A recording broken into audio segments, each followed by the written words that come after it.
নাহমাদুহু ওয়া নুসাল্লি আলা রাসূলিহিল কারীম, আম্মা বা'দ।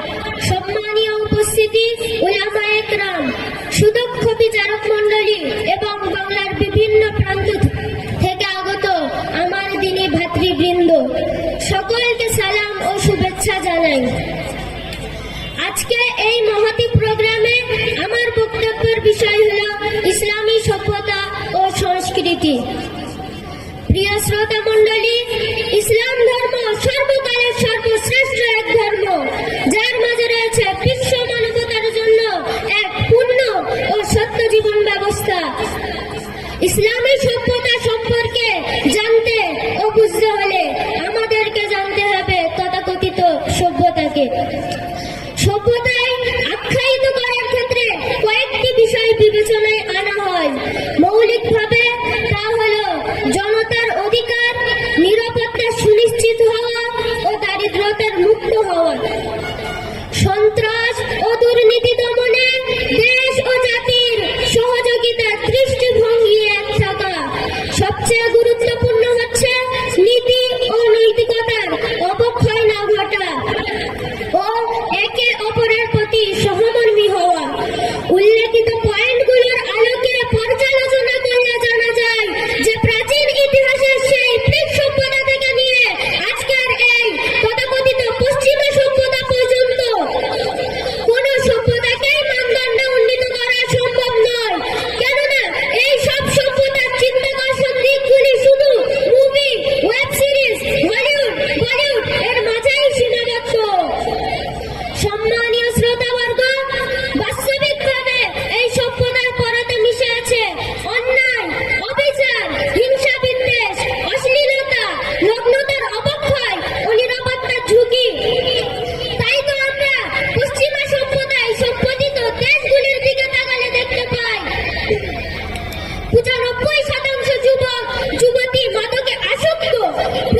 সাহাবীদেরকে শেখায় রাতের 1/3 আল্লাহ রাব্বুল আলামিনের দরবারে হাত তুলে চোখের পানি ছাড়তেন।